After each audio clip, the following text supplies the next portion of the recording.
الذی انزل فیہ القرآن، قرآن کیا کرتا ہے؟ ہدن، یہ ہدایت ہے، للناس، سب کے لیے، لیکن ملے گی کسے؟ للمتقین، جو تقوی اختیار کرے گا، جس کی یہ چند صفات ہیں، اور ہر جگہ تقوی کو مختلف معنوں میں اللہ تعالیٰ نے بیان کیا ہے۔ اور بینات من الہدا، اور یہ کھول کے اس نے دلائل سے واضح کر دیا ہے، اینما تولوا فثم وجہ اللہ، جدھر دیکھو گے اللہ سامنے ہوگا۔ سنریہم آیاتنا فی الآفاق وفی انفسہم حتی یتبین لہم انہ الحق، اس کائنات میں، کائنات کے علاوہ تمہارے اپنے اندر، وچے بیڑے وچے جھیڑے وچے ونج مہانے ہو، سلطان باہو صاحب کا آدھا شعر پڑھا ہے میں نے، کہ کائنات میں اور تمہارے اندر وہ کچھ دکھاؤں گا کہ پکار اٹھو گے اللہ ہے، اللہ حق ہے، اللہ حق ہے۔ تو روزے سے تقوی آتا ہے اور تقوی سے قرآن ملتا ہے۔ اور ایک اور چیز عجیب اچانک دماغ میں آ گئی، اللہ کہتا ہے یا بنی آدم، یہاں خطاب سارے انسانوں کو ہے، جسے وہاں ہدی للناس تھا، قد انزلنا علیکم لباسا یواری سواتکم وریشا ولباس التقوی ذالک خیر۔ اللہ نے ہمیں دو چیزوں سے بنایا ہے، ایک جسم ہے، ایک روح ہے۔ تو پہلے اللہ تعالیٰ فرما رہا ہے کہ اے آدم کی اولاد، مسلم غیر مسلم، عورت مرد، تم مانو یا نہ مانو، ہم نے تم پر لباس اتارا ہے۔ یو ایس اپیرل نے نہیں بنایا، ہم نے اتارا ہے لباس۔ یہ کیا کرتا ہے؟ یواری سوآتکم، تمہارے جسم کے عیب چھپاتا ہے۔ اچھا، ستارہ بھی چھپانے کو کہتے ہیں، ڈھانپنا۔ تو یہ اوکھا لفظ کیوں اللہ لایا ہے؟ ستارہ چھوٹا لفظ ہے، یواری بڑا لفظ ہے اور مشکل لفظ ہے۔ ستارہ ہوتا ہے اگر میرے گھٹنے سے نیچے تک نکر ہے، ٹھیک ہے، اور یہ میرا یہاں تک پیٹ ڈھکا ہوا ہے، بازو کھلے ہیں، پنڈلیاں کھلی ہیں، تو ستارہ کا مطلب وجود میں آ گیا۔ تو اللہ نے ہمیں ادھورا نہیں کپڑے پہنائے گا۔ یواری کہتے ہیں کسی چیز کو اس طرح چھپا دینا کہ نظر ہی نہ آئے۔ تو اللہ نے کہا یواری، ہم نے تم پر لباس کو اتارا جو تمہیں چھپا دیتا ہے تمہارے سارے عیبوں کے ساتھ۔ ننگے ہونے میں کوئی حسن نہیں، اللہ کی قسم۔ مغرب کی عورت ننگی ہوئی بے قیمت ہوگی، ٹشو پیپر ہوگی۔ تو اللہ نے کہا سبحان اللہ، غور کرنا ذرا، ایک تو یہ تمہیں بالکل چھپاتا ہے، آگے کہا وریشا، اور تمہیں زینت دیتا ہے۔ لیکن لفظ کیا ہے؟ ریشا۔ ریشا زینت کو نہیں کہتے، ریشا پر کو کہتے ہیں، پرندے کے پر کو۔ پرندے کا سارا حسن اس کے پر کے ساتھ۔ مور کے پر کاٹ دو پچھوکی رہ گیا، ککڑ ہی رہ گیا۔ سارا حسن پروں میں، عقاب کی پرواز کا مزہ لینا تو اس کے پروں کا پھیلاؤ دیکھو، تو سارا حسن پر میں ہے۔ تو اللہ نے یہاں زینت نہیں فرمایا، اعلیٰ درجے کی زینت، ایسا لباس تمہیں دیا ہے جو تمہیں اعلیٰ درجے کا خوبصورت بناتا ہے۔ یہاں تو جسم آ گیا، اب آگے آ گئی روح۔ روح کو کیا پہنانا ہے؟ اس کو بھی تو پہنانا ہے۔ جسم ننگا ہو تو کہیں جا سکتے ہیں؟ یورپ کی بے حیا معاشرت ہے، وہاں پورے بیچ ہیں، وہاں صرف ننگے مرد عورت جا سکتے ہیں، کپڑے والے جا ہی نہیں سکتے۔ جب آدمی قرآن سے، اسلام سے ہٹتا ہے تو جانور بن جاتا ہے۔ تو اللہ نے کہا میں نے تمہیں ایک جسم کو لباس دیا ہے، اس سے تو تم ایک دوسرے کو اچھے نظر آ رہے ہو، لیکن روح کو لباس تو یہ کرتے، یہ ویسٹ کوٹیں، یہ پگڑیاں، یہ تو روح کو نہیں پہنچتی، یہ ویسٹ کوٹ، یہ بوٹ، یہ جراب۔ تو اللہ نے کہا تمہاری روح کے لیے لباس بنایا ہے، چونکہ ننگی روح بھی اللہ پسند نہیں کرے گا۔ جیسے اگر تم ننگے ہو تو کہیں جا سکتے ہو، تمہیں اگلے سوٹے مار کے اندر بھگائیں گے۔ تو میرا اللہ کہہ رہا ہے تو میں تو تیرے جسم کو نہیں دیکھتا ہوں، مٹی ہے، میں تو تیری روح کو دیکھتا ہوں کہ وہ میرا امر ہے، اس کا علم دیا ہی نہیں۔ قل الروح من امر ربی، میرے محبوب کہہ دو بس میرا امر ہے، تو اس سے بھی تو لباس پہناؤ نا تاکہ تم مجھے خوبصورت نظر آؤ۔ تو وہ کیا ہے؟ وَلِبَاسُ التَّقْوَىٰ، اور پھر وہی لے جاتا ہے ذَلِكَ خَيْرٌ، اور جو روح کا لباس ہے وہ تقویٰ ہے۔ اس کا ننگا پن کیا ہے؟ سب سے بڑا ننگا پن کفر ہے۔ روح کا پہلا لباس ہے ایمان، پھر عبادات، پھر اللہ کا پیار، اللہ کے نبی سے پیار، اللہ کے نبی کی سنتیں، یہ روح کا لباس ہے۔ اور کفر، شرک، جھوٹ، حسد، بغض، زنا، شراب، یہ ننگا پن ہے۔ تو ایک اللہ کہتا ہے وَلِبَاسُ التَّقْوَىٰ، اور وہ جو تقوی کا لباس ہے نا، ذَلِكَ خَيْرٌ، دو لفظ ہیں اشارہ کرنے کے لیے، ھذا اور ذالکا۔ ھذا ہوتا ہے قریب کے لیے، اور ذالکا ہوتا ہے دور کے لیے۔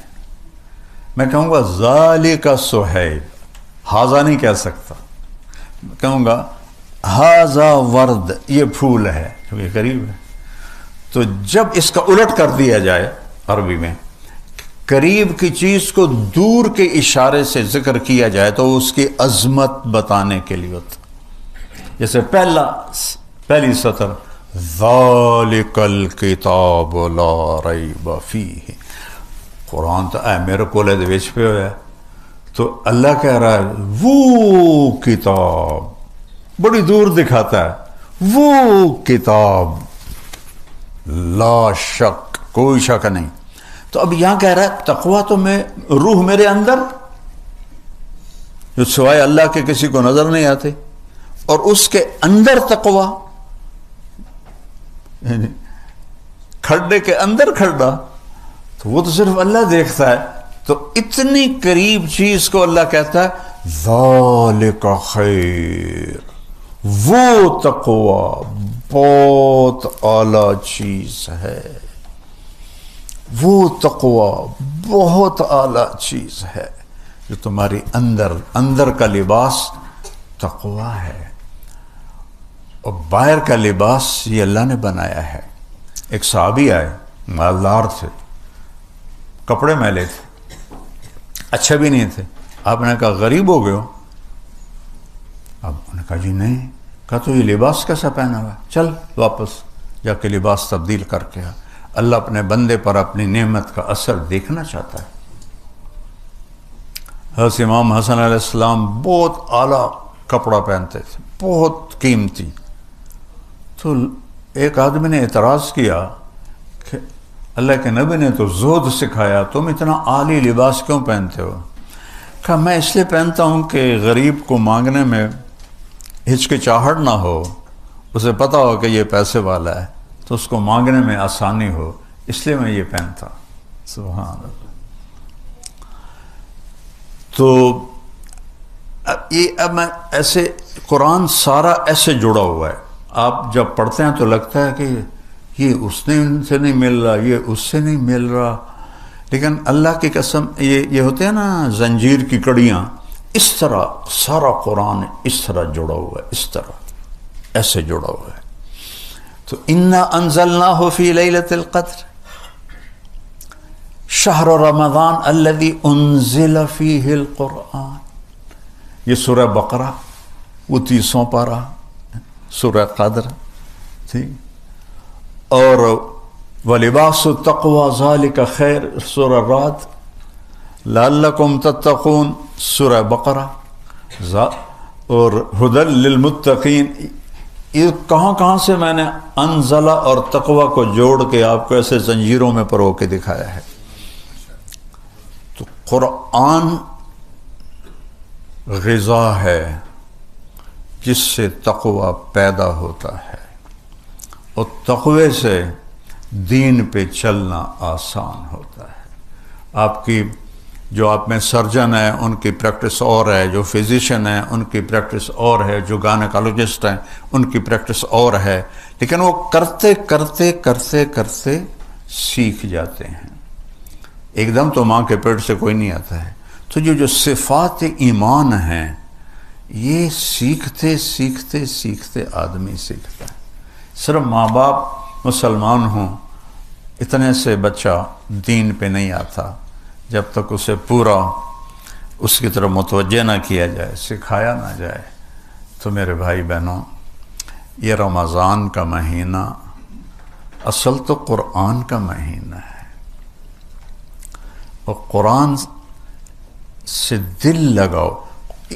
اچھا، ایک رواج میں 10 ختم کر لے رمضان شریف مطلب میں 6 کیتے ہیں، مطلب میں 5 کیتے ہیں، وہ اللہ یہ نہیں چاہتا، اللہ کی قسم۔ آپ کو اجر مل جائے گا، کوئی بات نہیں، لیکن اللہ یہ نہیں چاہتا کہ تسی مشین چلا دو گڑ گڑ گڑ گڑ گڑ گڑ گڑ گڑ۔ واللہ اللہ کی یہ پسند نہیں کہ تم 10 ختم کر دو رمضان میں اور 4 سپارے روزانہ پڑھو۔ اللہ کہتا ہے افلا یتدبرون القرآن، تم قرآن میں غور کیوں نہیں کرتے؟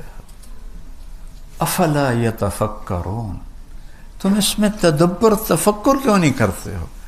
میں نے تو اس لیے اتارا ہے، یہ نہیں کہ تلاوت شروع کر دو۔ تلاوت مطلوب ہے، ایسی نہیں ہے کہ جیسے آج کا ہمارے لوگ کر رہے ہوتے ہیں۔ ایک آیت پڑھو۔ حضرت عبداللہ بن عمر فرماتے ہیں ہم 10 آیتیں سیکھتے تھے اللہ کے نبی سے، اور جب تک اس پہ عمل نہیں ہوتا تھا آگے نہیں چلتے تھے۔ تو قرآن تو پیغام زندگی ہے، کیسے چلنا ہے؟ روزہ اس کو بوسٹ کرتا ہے، چونکہ یہ گناہوں سے آڑ بنتا ہے۔ آدمی حلال چھوڑ دیتا ہے تو حرام چھوڑنے کی بھی طاقت اللہ تعالیٰ پیدا فرما دیتا ہے۔ تو میری گزارش ہے بھائیو، قرآن سے دل لگاؤ۔ قرآن روح کی طرح ہے، روح ہو تو پورا جسم پوری باڈی حرکت کرتی ہے۔ تو نماز، روزہ، حج، زکوٰۃ اور سخاوت، عبادت، یہ سب اعضاء و جوارے ہیں، اور اس کی روح قرآن ہے۔ جب قرآن میں طاقت آتی ہے تو سارے حرکت کرنے لگ جاتے ہیں، سب حرکت کرنے لگ جاتے ہیں۔ تو اپنے آپ کو قرآن کے ساتھ جوڑو۔ امت ٹوٹ گئی ہے قرآن سے، اللہ کی قسم ٹوٹ گئی۔ قرآن سے ٹوٹنا بہت بڑی تباہی ہے، کہ اس یقین ہو اللہ اس کے رسول کی بات کا، کہ جو اللہ نے کہہ دیا ہے حق ہے۔ ابو ذر غفاری رضی اللہ تعالیٰ عنہ کو حضرت عثمان نے جنگل میں بھیج دیا تھا، وہ ان کی کسی سے بنتی نہیں تھی، تو انہوں نے آخر تھک کے نا کہ ابو ذر تو ادھر چلا جا، ربضہ، مدینہ سے 150 کلومیٹر دور ایک صحرا، اور صرف وہاں سے حاجی گزرتے تھے حج کے دنوں میں، عراقی حاجی، باقی سارا سال وہ سنسان تھا۔ تو ان کی وفات کا وقت آ گیا، تو ان کی بیوی کہنے لگی اب تو مر رہا ہے اور میں بوڑھیا عورت، یہ بیٹی چھوٹی، اب تجھے غسل کون دے گا؟ تمہیں کفن کہاں سے دیں گے؟ تیری قبر کیسے کھود دیں گے؟ تمہیں دفن کیسے کریں؟ وہ کہنے لگے یا ام عبداللہ، جہاں عرب میں عورت کی اولاد نہ ہو، بیٹا نہ ہو، تو اس کو ام عبداللہ کہتے ہیں عزت کے طور۔ عبداللہ کی ماں، ما کذبت وما کذبت، نہ میں جھوٹ کہہ رہا ہوں نہ مجھے جھوٹ کہا گیا ہے۔ میں ایک مجلس میں تھا اللہ کے نبی نے فرمایا اس مجلس میں ایک آدمی ہے، اکیلا رہے گا، اکیلا مرے گا، اکیلا اٹھے گا، اس کا جنازہ مسلمانوں کی ایک جماعت پڑھے گی، لہذا یہ ہوگا۔ وہ کہنے لگی انا وقد انقطع الحاج، وہ اللہ دا بندہ حاج دا زمانہ ہی نہیں، کون آئے گا اس راستے؟ کہ یہ نہیں مجھے پتا، جا بیٹھ جا راستے پر۔ شام تک بیٹھے رہی، واپس آ گئی۔ وہ کہنے لگی او میاں کوئی نہیں آئے گا۔ اگلا دن آیا، جاؤ بیٹھو۔ کہ میرا کیوں وقت ضائع کرنا ہے، میں کیوں اتنے جا کے، کہ میں کہہ جا رہا ہوں جاؤ بیٹھو۔ تیسرا دن آ گیا، وہ بیٹھی، دور سے غبار اڑتا نظر آیا تو اس کے جسم مردہ میں جان ایک دم کھڑی ہو گئی، ایسے اپنا دوپٹہ لے رہا ہے ایسے۔ تو وہ کوئی 20 اونٹ سوار تھے، انہوں نے اپنے سواریاں موڑی تو دیکھا تو ایک بڑھیا کھڑی ہے۔ وہ کہتی ہے ایک صحابی رسول ہے، اس کا جنازہ پڑھو گے؟ وہ کہنے لگے گا کون ہے؟ کہا ابو ذر۔ تو سب ایک دم رو پڑے کہ ہماری جانیں قربان ابو ذر پر۔ اور یہ کون تھے؟ حضرت عبداللہ بن مسعود اور ان کے شاگرد، اور یہ عمرے کے لیے جا رہے تھے مدینہ مکہ۔ وہ عمرے کے لیے نہیں جا رہے تھے، وہ ابو ذر کا جنازہ بلا رہا تھا۔ تو جب وہ آئے نا تو پھر اپنی بیوی سے کہنے لگے دیکھ لیا تو نے، میں نے کہا تھا نا میں نے جھوٹ کہا ہے، نہ کہنے والے نے جھوٹ کہا ہے، تھوڑا سا یقین بنا لو اپنے نبی کی بات کا۔ کتنے برملا کہتے ہیں جھوٹ کے بغیر تو کام ہی نہیں چلتا۔ یا اللہ میری توبہ۔ فرمانے لگے دیکھو بھائی مجھے کفن وہ دے گا جو حکومت کا ملازم نہ ہو۔ حکومت خلافت عثمان ہے، اور کہہ رہے ہیں جس نے حکومت کی نوکری نہ کی ہو وہ مجھے کفن دے گا اور وہ میرا جنازہ پڑھے گا۔ تو ایک انصاری نوجوان بولے میں نے آج تک حکومت کی نوکری نہیں کی اور یہ احرام ہے میری ماں نے اپنے ہاتھوں سے تیار کیا ہے، کہا تو اس میں مجھے کفن دو گے؟ ابن مسعود موجود ہیں اور فرما رہے ہیں تو میرا جنازہ پڑھے گا۔ اللہ اکبر، کا انتقال ہو گیا۔ اچھا جب صبح ہوئی تو بیٹی کو بولا بیٹی آج مہمان آئیں گے، ان کے لیے کھانا تیار کرو، بکرا ذبح کرو۔ تو وہ کہنے لگی اب بوڑھا باپ ہے جو کہہ رہا ہے چلو کر دو، صدقہ ہی صحیح۔ تو کھانا پکانے میں لگ گئی۔ تو جب وہ انہوں نے جنازہ پڑھا اور فارغ ہو کے جانے لگے تو ان کی بیٹی نے کہا عبداللہ ابن مسعود سے یا عم حلم الی الغدا، کھانا کھا لیجیے۔ وہ کہنے لگے انا لکی ھذا، تمہیں کیسے پتا کہ ہم آ رہے ہیں؟ اور تم نے کھانا تیار کیا؟ کہ ابا نے کہا تھا کہ آج ضرور آئیں گے میرا جنازہ پڑھنے والے۔ کہنے والا جھوٹا نہیں تھا۔ تو عبداللہ بن مسعود اور سارے زار و قطار رونے لگے، اور ابن مسعود نے بڑی عجب بات کی کہ واہ ابو ذر تو نے مر کے بھی سخاوت نہ چھوڑی، تو نے مر کے بھی سخاوت نہ چھوڑی۔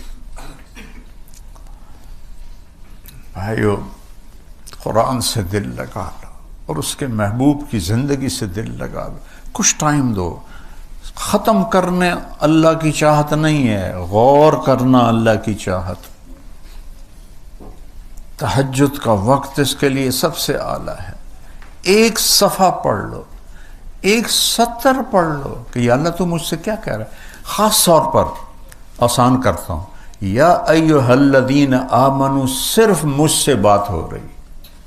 قرآن میں 89 دفعہ ہے یا ایھا الذین آمنوا، بس پہلے وہ ختم کر لو کہ اللہ تو میرے کو کی منگے ہے۔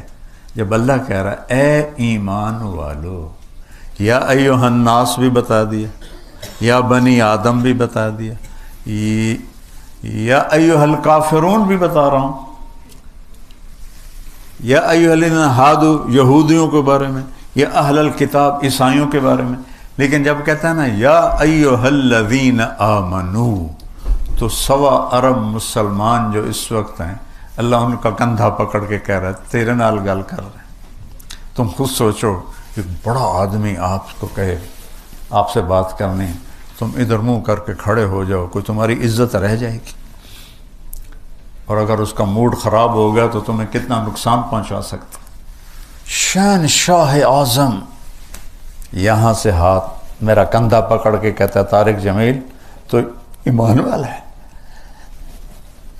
میں تجھ سے بات کرنا چاہتا ہوں۔ ایمان والا ہے نا زینب، تو ایمان والی ہے نا، میں تجھ سے بات کرنا چاہتا ہوں۔